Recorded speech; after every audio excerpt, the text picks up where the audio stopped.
Hey everybody, what is going on? I am Maximus Rex. I am joined by Nick. And this is Big Baby Reviews. Today is Kirby Monday, so we're looking at the next issue of his run on the Fantastic Four. We are looking at Fantastic Four number 12. We're going to open her up to have a look at the cover.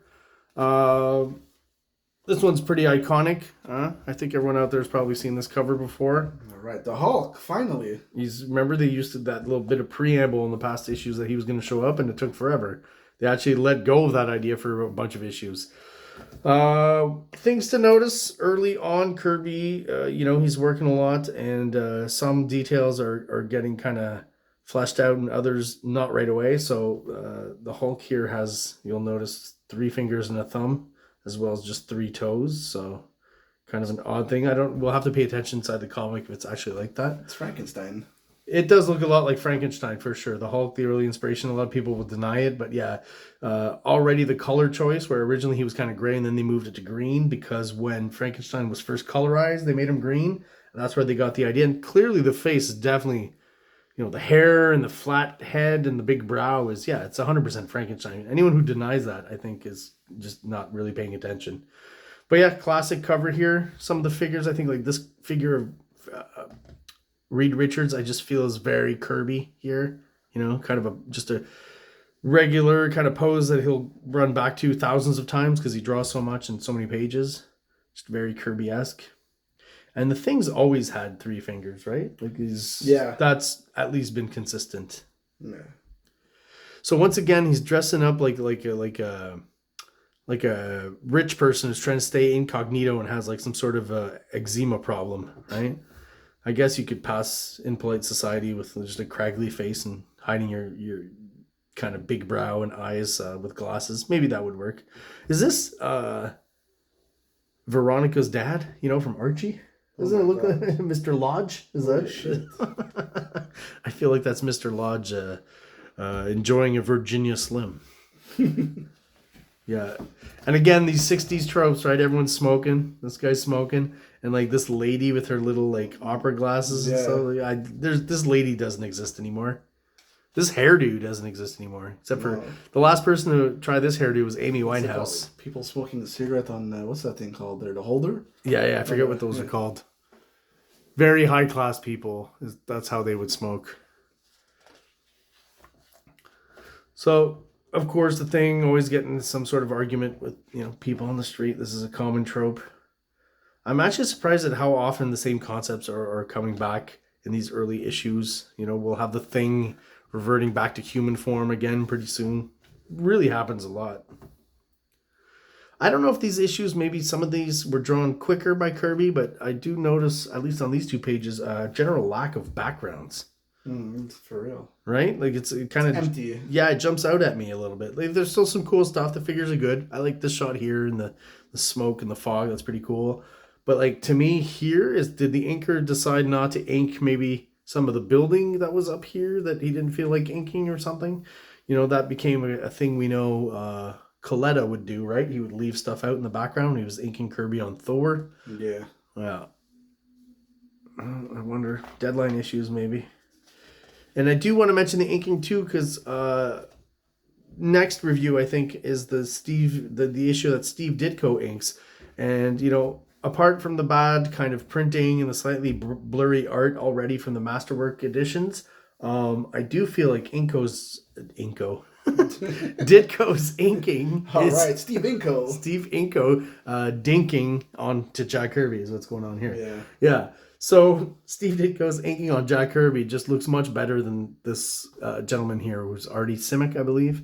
There's just something more charming and interesting about Ditko's inking, where this is kind of just run-of-the-mill, bland, I guess is how I describe it. Even though you still got the solid Kirby figures underneath, the actual aesthetic of it is kind of bland, and again, late 50s, early 60s. It's not forward-looking. It's kind of just meh, is I guess how I describe it.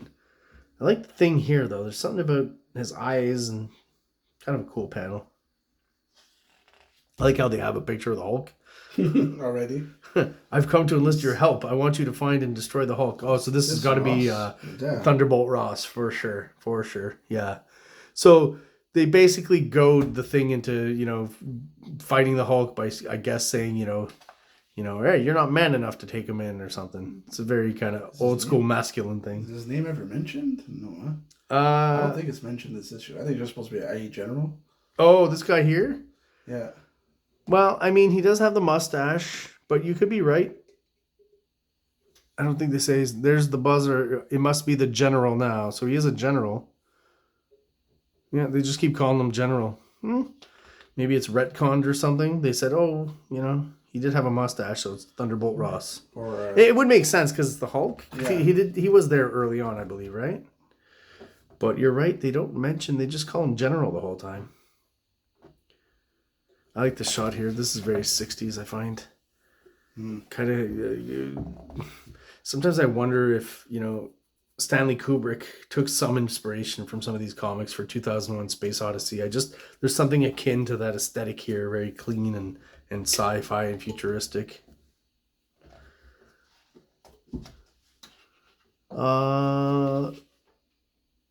If I ever get close enough to that oversized creep, Grandma will show you that you got nothing to worry about. So there's like a fantasy sequence of them imagining what they're going to do to the Hulk or how they're going to entrap him or something.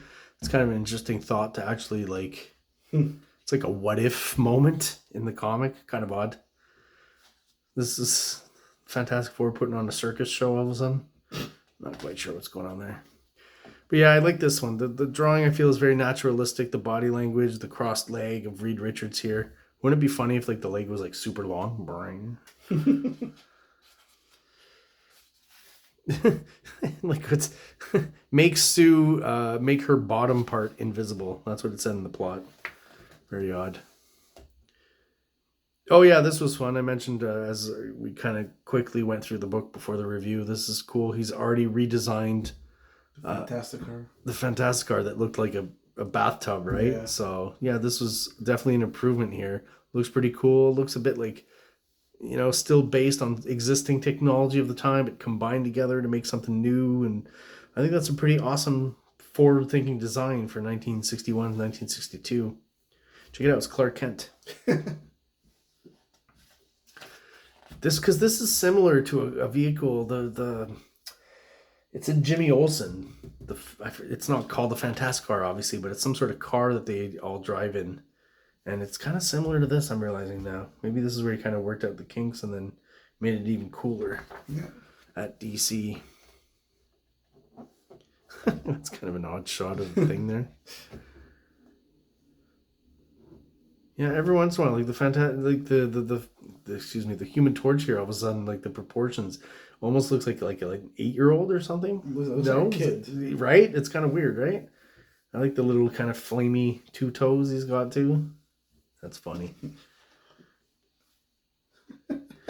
Also, the Invisible Woman, right? It's just the limited way in which you could, in print back then, represent invisibility, right? So they're just like, yeah, make it a segmented line, you know?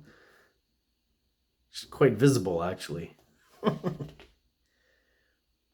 Yeah, I would like to know if this is Thunderbolt Ross, if they actually mentioned, like, again, I have to assume it is, but I don't see his name anywhere here. They've not mentioned it once. That's a pretty Kirby face, even from far away. Very cool. We've got Mr. Fantastic using his powers. Yeah, these, like, when I read old comics, I gotta be honest, these are kind of the sequences where I'm like, oh man, like, that's a lot of backstory. And, you know, I feel like some of these flashback kind of explainy sequences or basically exposition is what's going on, are going to kind of slowly move by the wayside throughout the 60s and into the early 70s. There'll be less and less of this in the Jack Kirby stories. I have to wonder if maybe too it is because they're collaborating a little more closely in those early Marvel issues, like Stan Lee's plots and Jack Kirby and stuff. So maybe there's more of the Stan Lee stuff that's getting in. I don't know. I'm just guessing there, but there's definitely something in the pacing of the stories that's going to get better, I think, or at least closer to our modern sensibilities, if we can put it that way. Really like this almost splash shot here. Pretty typical of Kirby, you know, introducing some new form of tech or vehicle, right? And the character's kind of working on finishing up. You can almost imagine, you know, he got a reference picture of a crew working on like an F1 car or something, you know, and kind of base it on that. That's kind of the vibe I get here. They're all kind of, well, go ahead. It looks like the machine that they used, this happens in the 50s there, but it's the machine they used to break the speed of sound. Oh yeah, it's strapped to a train track, right? Yeah. I mean, he may have gotten. It would make sense that he probably got the idea from that, right? For sure. Yeah. I like though. It's like, let's write it just in case it's not obvious enough that it's a rocket sled, you know. But again, why is this a great drawing? The great tech, sure, the perspective, all that works, but it's the fact that, again, once like all the characters are doing something, right? They're all working on the fixing it, adjusting, you know, they're not just standing around like posing. So definitely appreciate that from Kirby. Never forget, like, you know, as much as later on he'll get a little posier with, you know, certain panels with lots of extreme foreshortening, he's still a master of, like, you know, naturalistic drawing, people just doing things and not just posing and standing there. Even this one here, right? Just the two guys here. This guy's many. Yeah. Even this, the representation of woo, that's kind of funny, right? It's like a kid on a swing or something. Woo! Of course, sabotage. Or sabotage, however you want to say it.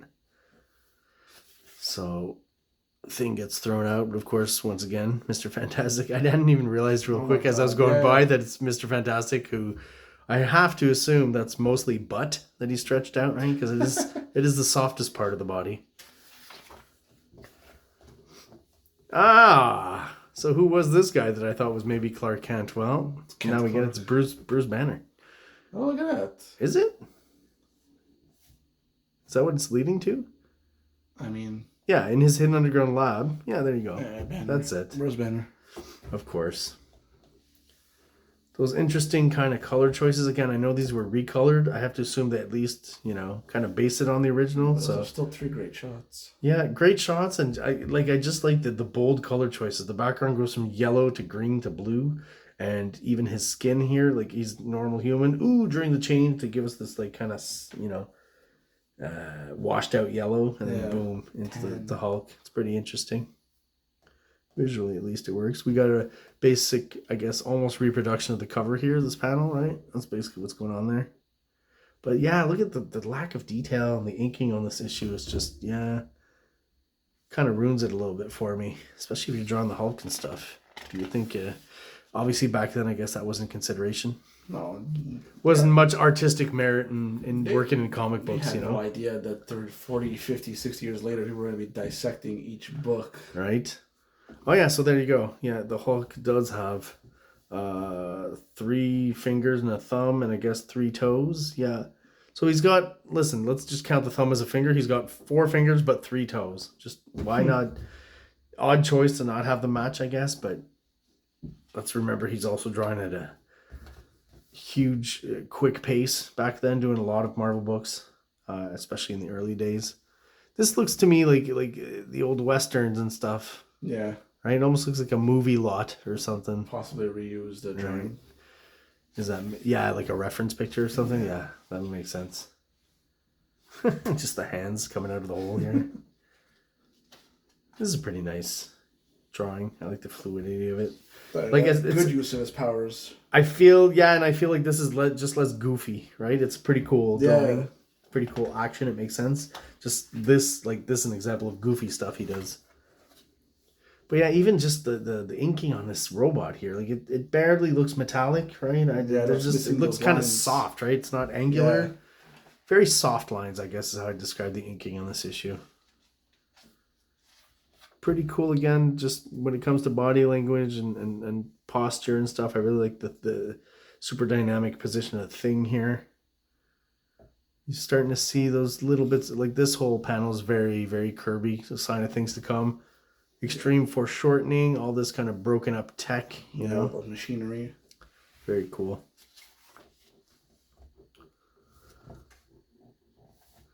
Yeah, it's always like quick resolution at the end. It's almost like the Scooby-Doo formula before Scooby-Doo. Like, hey, we caught our man, and that's how it ends.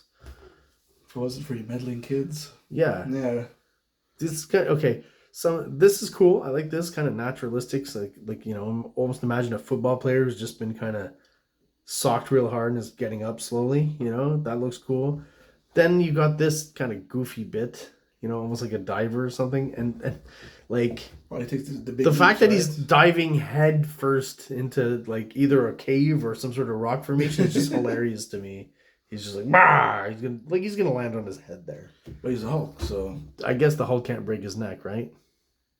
Very cool shot of the Jeep here. I know that's a weird detail to point out, but wow, that Jeep is as an illustrator myself, that's a great looking Jeep. And a hard angle to draw it at. that's definitely traced. Could be, or at least photo referenced, which is fine. And that's I always found it odd that Kirby just would often finish a story with just a very small kind of Panel? and not so interesting. Like I always feel like you know, not to criticize the king. I think he's great, and obviously he's a product of his time and how storytelling was done. And I'm sure that changes later on. But I feel like it's a common thing with Kirby. Like a lot of his issues, it's almost like he's getting to the end and he's like, oh man, I got to wrap this up. And like, you know, he'll often just have. To me, you finish the story with a bigger panel, not a smaller panel. You know, so Or a full page splash. it's not that it's bad, but I just always thought it's an interesting or odd choice when he does that. But you know, again, most of the stuff is entertaining, so I can forgive that. All right, well there you have it, guys. That is today's review of Fantastic Four number 12. If you are subscribed and you're still watching, thank you so much. I really appreciate the effort and the loyalty in watching all my videos. If you're not subscribed, please do so below. It helps out the channel, helps us grow, and helps get us out there to other people who are into comic books just like we are. So everyone out there, thank you so much for watching, and Take it easy. that's Nick's. Like, subscribe, like, subscribe. King Comics presents Big Baby, Volume 1, Issues 1 to 13, 204 pages of story and art. King Comics also presents Star Crasher one-shot, 32 pages, cosmic sci-fi surrealist adventure. You can find these fine comics at KingComics.CA, at MaximusRex13 on Instagram, or on Facebook, MaxRex or Big Baby.